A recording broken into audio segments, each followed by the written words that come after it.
వస్తాయి. ఇప్పుడు మనం ఇందాక వేఅవుట్ అనుకున్నాం కదా, వేఅవుట్ అంటే మళ్ళీ మనం ఒక సజెషన్ లాగా చెప్పడం తప్ప మనం వెళ్ళి ఆ వ్యవస్థలోకి వెళ్ళలేం. వ్యవస్థ బయట నుంచి వ్యవస్థకు సజెషన్ ఇవ్వడమే.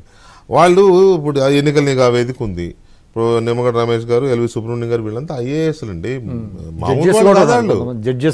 జడ్జెస్ ఉన్నారు అందులో, మామూలు వాళ్ళు కాదు. పైగా అక్కడ చేసి వచ్చిన వాళ్ళు, ఆ వ్యవస్థను చూసి వచ్చిన వాళ్ళు.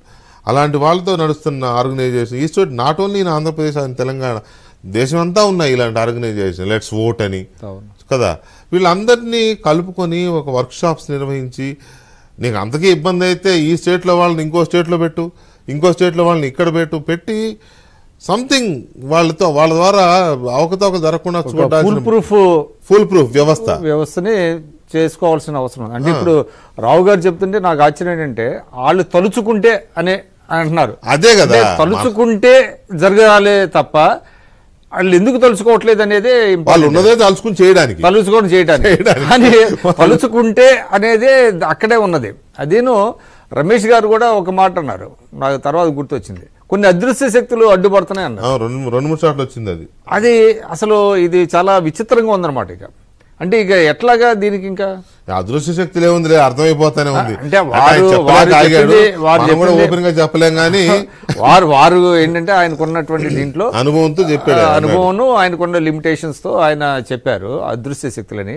ఇప్పుడు రావు గారు కూడా ఏం చెప్తున్నారు, వాడు తలుచుకుంటే అంటున్నారు. వాడు తలుచుకోకపోతే ఏమవుతుంది మరి, ఎంతేనా ఇక నాశనమే. ఇక అంతేనా, చెప్పాగా నేను ఒళ్ళమ్ముకోవడమే అని. అది వెరీ డిస్టర్బింగ్ గా ఉంది చాలా. అది దానికి మరి ఎలా చేస్తారు అనేటువంటిది చూడాలి. మరి రావు గారు చెప్పినట్టుగా చాలా సజెషన్స్ చెప్పారు. ఇప్పుడు అది మరి రేపొద్దున ఆంధ్రప్రదేశ్లో అది అమలు అవుతుందా లేదా అనేటువంటిది కూడా, లేకపోతే ఏమవుతుందంటే ఇది మొత్తం ఇక ఎన్నికలు ఒక ప్రహసనం లాగా తయారవుతుంది. కాదు విక్రమ్ గారు, ఇప్పుడు దేశమంతా ఎక్కడా ఇంత దారుణం అయితే కనపట్లే. మనం ఇందాక అనుకున్నట్టు 1%, 2% హ్యూమన్ ఎర్రర్స్ లేకపోతే ఇవి ఉంటాయి, ప్రింటింగ్ ఎర్రర్స్ ఉంటాయి. కొంతవరకు మనం పట్టించుకోకుండా వదిలేయచ్చు.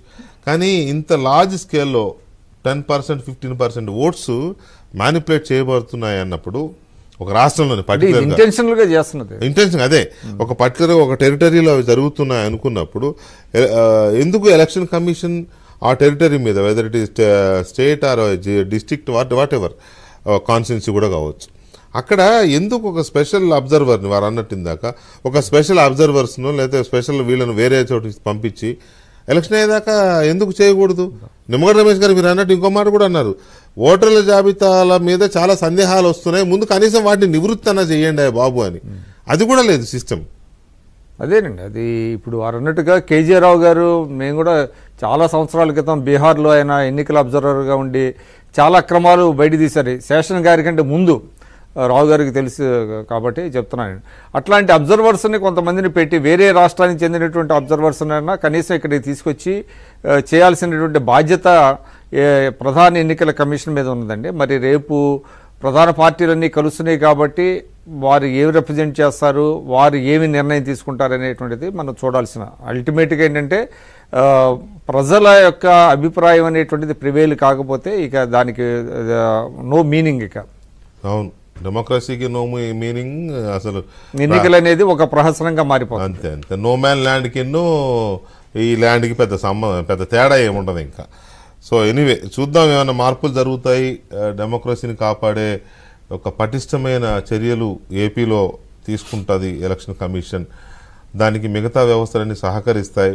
ఈ అధికారులు, కొంతమంది అధికారులు, ఉద్యోగులు కూడా వాళ్ళ యాటిట్యూడ్ని, లేకపోతే వాళ్ళ ఈ చిన్న వాటికి ప్రజల భావ ప్రకటన స్వేచ్ఛని, ప్రజల అభిప్రాయానికి సంబంధించిన ఆ ఓటు హక్కుని తొలగించడము, లేకపోతే చచ్చిపోయిన వాళ్ళు ఓటు చేర్పించడము, లేదా ఊరు వదిలిపెట్టి వెళ్ళిపోయిన వాళ్ళు ఓటు తీసుకొచ్చి చేర్పించడం, ఇటువంటి వాటిని ఎంకరేజ్ చేసే అధికారులు కూడా కొంతనైనా ఇకనైనా మారతారనే ఒక చిన్న ఆశ ఎక్కడో మినుకు అంటున్న ఒక ఆశతో ఈ చర్చని వాళ్ళు కాపుదాం.